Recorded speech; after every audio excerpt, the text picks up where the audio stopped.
décidé de rentrer faire quoi au Cameroun? L'élevage de porc. L'élevage de porc. Exactement.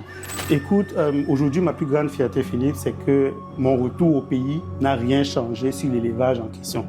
Mon retour au pays m'a permis d'augmenter parce qu'à l'époque, j'avais une seule ferme, d'une capacité de 300 porcs.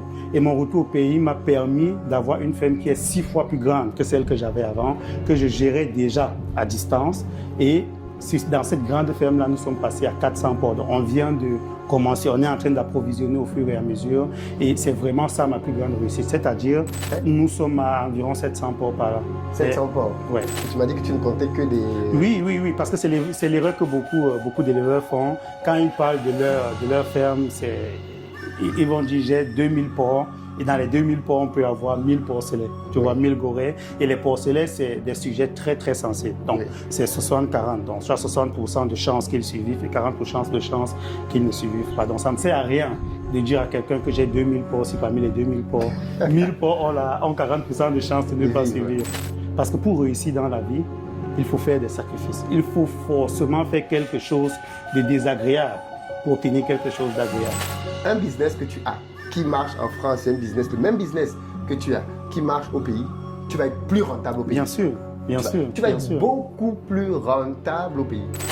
Quand je demandais le visa à l'ambassade, on m'a dit « Ok, qu'est-ce que tu comptes faire ?» Pour avoir le visa, il fallait que je dise « Je vais étudier génie mécanique et je reviens développer mon pays. » C'est ce que nous avons tous dit. On a tous dit ça. C'est ce que nous avons tous dit. Mais après, personne n'a dit « Je vais rester ». Après, on est content de filmer les autoroutes allemandes, de filmer les belles voitures. Moi, j'appelle ça du vol. Et c'est vrai que ça peut paraître un peu radical, mais c'est vraiment la mentalité qu'il faut avoir. Si on aime autant l'Afrique, on ne doit pas regarder juste le mauvais côté. À ce moment-là, j'étais victime d'un braquage. C'est-à-dire, mes gars, mon frère, que ceux qui me suivent connaissent très bien, on est arrivé, les braqueurs sont arrivés à 2 h dans la nuit, ils ont attaché tout le monde, ils ont pris des porcs, ils ont pris la moto. À la ferme? À la ferme. Ils ont pris 6 porcs, ils ont pris de l'argent, 280 000, les accumulateurs d'énergie, la moto et surtout la pick-up. Mais quand ils prennent ils ont mis tout leur vol dans la pick-up et ils sont partis. Et ils sont partis. Donc quand ils prennent ça, c'était il y a 2 jours. Il y a 2 jours, il y a les solutions. Je ne vois pas ce qui peut franchement empêcher quelqu'un d'investir au pays. Franchement, je ne vois pas.